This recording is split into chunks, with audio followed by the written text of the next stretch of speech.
bonjour, bonsoir la grande famille de B52. Voilà, je suis là encore une fois de plus pour parler de nouvelles qui vous attendent. Si vous êtes nouveau ou nouvelle sur notre chaîne, abonnez-vous, aimez, commentez, partagez. Ça nous fera énormément du plaisir. Comme vous avez vu dans le titre et puis dans notre miniature, je vous ai amené aujourd'hui, une fois de plus, le général Makosso. La grande famille, quand je vis cette vidéo, je me suis dit, le général a totalement et puis parfaitement raison de tout ce qu'il a dit. Un Guinéen français, un Guinéen, mais il habite en France, il a aussi, il a changé de nationalité, il est français, mais tellement qu'il avait fait quelque chose. Maintenant, quand on parle de lui, ils oublient tout ce que le petit ou le garçon ou le tonton a fait. On met maintenant l'étiquette des Guinéens français. La grande famille. Vous qui êtes là-bas, dans de France, Belgique, Paris, États-Unis, vous avez changé de nationalité. Il faut marcher avec prudence. Même si vous dites, non, moi j'ai le green card, moi on va rien me faire, moi ça fait 20 ans que je suis ici. Mais tu es bien là parce que tu n'as rien fait. Donc continuez comme ça. Si tu oses faire quelque chose de mal, regarde maintenant le garçon de 29 ans, je crois 29 ans. On l'a condamné à mort pendant 12 ans. Vous voyez un peu. Donc, suivons le général Makosso, tous ensemble, et nous allons suivre l'histoire, comment est-ce que ça s'est passé. Abonnez-vous massivement sur cette chaîne. Bisous, que Dieu vous bénisse. J'espère que vous allez bien et que Dieu vous bénisse. Le rappeur francophone, franco-guinéen, vous savez ce qui est marrant en France? C'est que lorsque vous êtes au top, vous êtes un Français. Le jour où vous commettez une bêtise ou le jour où vous êtes accusé de quelque chose, on vous rappelle vos origines. Maintenant, on l'appelle le rappeur franco-guinéen. MHD, âgé de seulement 29 ans, a été condamné à 12 ans de prison ferme. Waouh! 12 ans de prison ferme. Ce qui sous-entend que lorsqu'il sortira, il aura 41 ans. On peut dire qu'il y a encore de l'espoir pour lui. Mais à 41 ans, quelqu'un qui a été accusé pour meurtre, je pense que même l'épicier du quartier refuserait de pouvoir l'embaucher. Quand on dit à nos jeunes, quittez les cités. Quand tu es réussi, quittons la cité. Les mauvaises fréquentations corrompent les bonnes. Quand on l'explique, les jeunes pensent qu'ils sont plus intelligents que nous. 12 ans de prison. Pourtant, dans son dossier, il y avait plusieurs circonstances atténuantes. Numéro 1, sa voiture a été démontrée par ses avocats que lorsqu'il était en tournée internationale, sa voiture circulait parce qu'il la prêtait à des amis de la cité. Quand vous devez réussir dans votre vie, il y a des personnes desquelles vous devez vous détacher. La Bible nous enseigne, celui qui marche avec les sages devient les sages. Celui qui marche avec les braqueurs deviendra un braqueur. Celui qui marche avec les racailles deviendra une racaille. Celui qui marche avec les tueurs finira un jour par tuer. Est-ce que ce rappeur est coupable du meurtre? Personnellement, je ne le sais. Mais dans le dossier, il y a des éléments qui nous amènent à douter sérieusement dans les points suivants. Numéro 1. Il se trouve que les enquêteurs, déjà, lorsqu'ils interpellent le jeune homme, pour eux directement, il est coupable. Mais il dit qu'il était à un bowling. Les caméras de surveillance, les vidéos de surveillance, dans l'enquête, on s'en fout.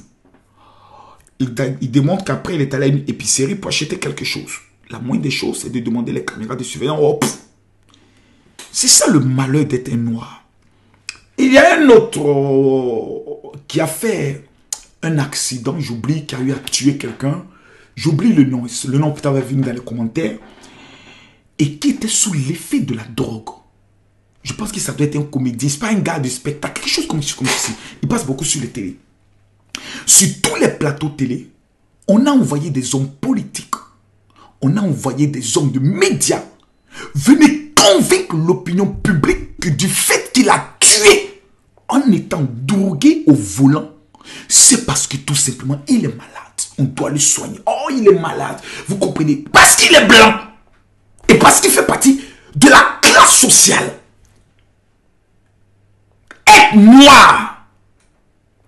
Être noir, c'est déjà une condamnation pour toi.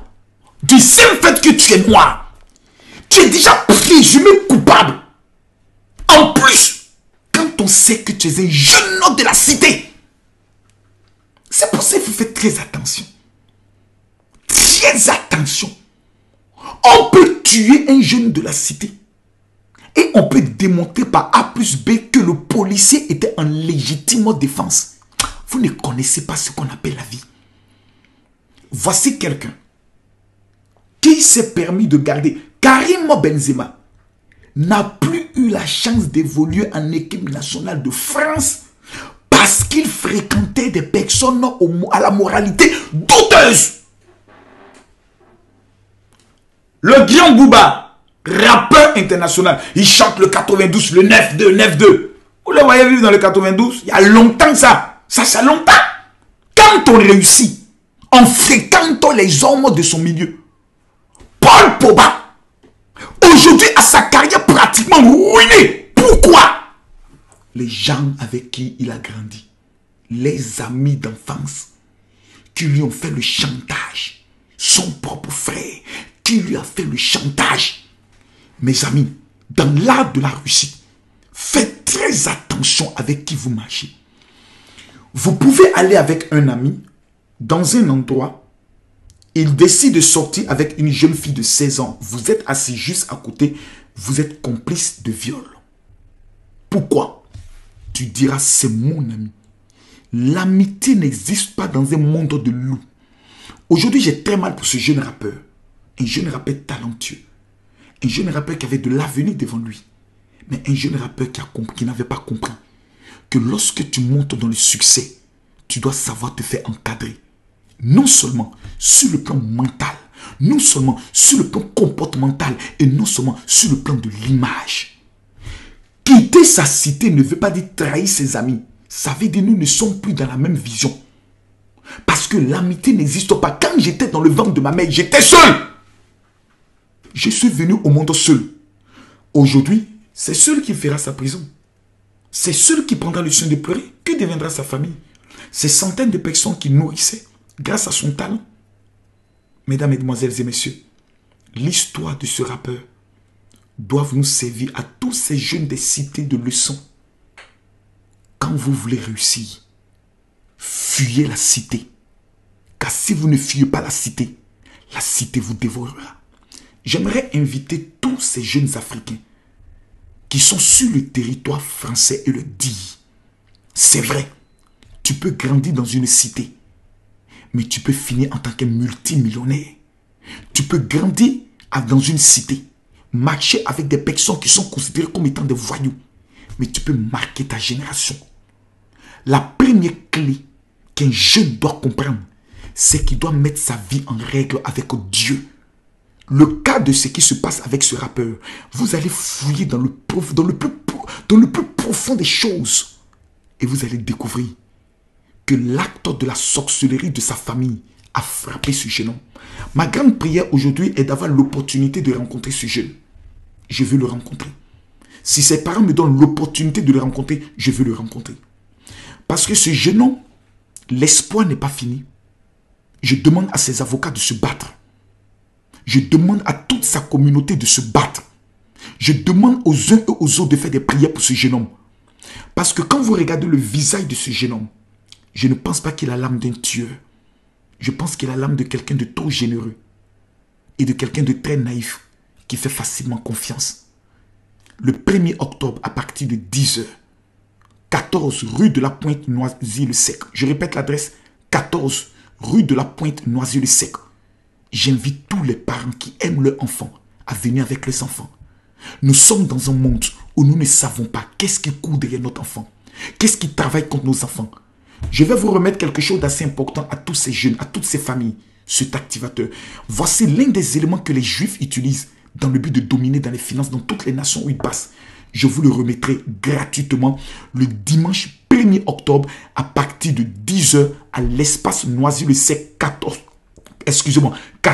rue de la Pointe Noisy-le-Sec. L'entrée est totalement libre. Venez avec vos familles. Il y a dans ces jeunes des cités de Bondy, je peux le dire de Bobigny, de Créteil, je peux le dire de Saint-Denis. Il y a des futurs millionnaires. Mais quand la sorcellerie de ta famille africaine domine derrière toi, il y a des choses que tu constates qui te fuient à tout moment. Le 1er octobre, la malédiction qui te suit sera brisée. Je rappelle l'adresse 14 rue de la Pointe Noisy-le-Sec. Et si vous voulez des informations, vous prenez le soin de contacter ma secrétaire au 0033 7 60 15 07 50. Je tiens à rappeler à tous et à tous le soutien indéfectible vis-à-vis de notre jeune frère MDH doit rester constant dans notre mémoire. Ce jeune homme que vous voyez, plein de talent, aujourd'hui a été condamné à 12 ans d'emprisonnement sans qu'il y ait des preuves authentiques contre lui. Mesdames, Mesdemoiselles et Messieurs, que Dieu vous protège, que Dieu vous bénisse. Ceux qui n'ont pas... Oh, la mignonne.